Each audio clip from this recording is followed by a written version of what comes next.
जिसमें मैं कोशिका का अध्ययन करूंगा उसे कहेंगे साइटोलॉजी। तो कोशिका का अध्ययन क्या कहलाता है? साइटोलॉजी। उसके बाद कोशिका की खोज सबसे पहले 1665 ईस्वी में हुई थी और व्यक्ति का नाम है रॉबर्ट हुक।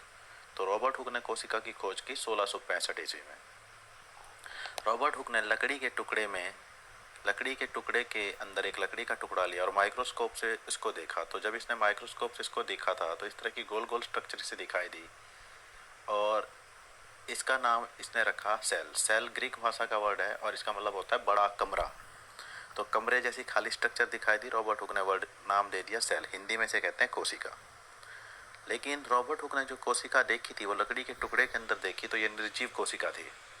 सजीव कोशिका होती है शुतुरमुर्ग के अंडे की और 170 गुणा 130 mm यानी लंबाई 170 mm और चौड़ाई 130 mm। अगर बात करूं मनुष्य के अंदर, तो मनुष्य के अंदर सबसे छोटी कोशिका होती है शुक्राणु, जिसे इंग्लिश में हम कहते हैं स्पर्म सेल, और ये मेल सेक्स सेल है 0.05 mm की। उसके बाद महिलाओं की सेक्स सेल अंडाणु सबसे बड़ी कोशिका होती है और 0.2 mm की ये हो सकती है। अगर लेंथ की बात करूं तो सबसे लंबी कोशिका है न्यूरॉन और जिसकी लंबाई 100 mm यानी 1000 mm यानी 100 सेंटीमीटर के करीब हो सकती है। तो ये बेसिक बात थी कोशिका के बारे में, खोज किसने की, सबसे छोटी और सबसे बड़ी के बारे में। उसके बाद दोस्तों, कोशिका जो है आपकी वो बनी होती है प्रोटीन से। तो कोशिका के विकास के लिए आपको क्या लेना पड़ेगा? प्रोटीन। और प्रोटीन बना होता है एमिनो अम्ल से। तो वो प्रोटीन जो कोशिका का निर्माण कर सकता है वो कितने प्रकार के अमीनो अम्ल से बना होता है? 21 प्रकार के।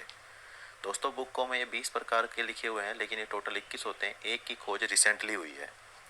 इन अमीनो अम्ल में से 12 तो हमारे शरीर के अंदर बनते हैं और 9 हमें बाहर से लेने पड़ते हैं भोजन के द्वारा। तो हो क्या रहा है, कोशिका बनी हुई है प्रोटीन से। प्रोटीन बनाने के लिए चाहिए कितने प्रकार का अमीनो अम्ल? 21 प्रकार का। उस प्रोटीन को जिसे कोशिका बनेगी वो 21 प्रकार के अमीनो अम्ल से बना हुआ है। इनमें से 12 बनते हैं हमारे शरीर के अंदर और 9 हम लेते हैं बाहर से। ठीक है जी। तो इस तरह से मेनली कोशिका बनती है प्रोटीन से। इसके अलावा कोशिका के अंदर मुख्य घटक कौन कौन से हैं? कार्बन, हाइड्रोजन, हाइड्रोजन है, साथ में क्या है? Oxygen, nitrogen. ये सारी चीज़ें कोशिका के अंदर पाए जाते हैं। अब कोशिका के अंदर सबसे ज़्यादा मात्रा होती है ऑक्सीजन की और ऑक्सीजन कोशिका के अंदर लगभग 24% होता है दोस्तों। तो आपको ये याद रखना है, हमारे अंदर कोशिका के अंदर सबसे ज़्यादा परसेंटेज किसकी है?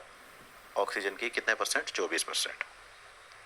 तो थोड़ा आगे बढ़ाते हैं इस टॉपिक को। अब जानते हैं कोशिका होती कैसी है। तो पहले हम बात करेंगे जंतु कोशिका की। जंतु कोशिका और पादप कोशिका में फ़र्क मेनली ये होता है कि जंतु कोशिका अपना भोजन खुद नहीं बना सकती और पादप कोशिका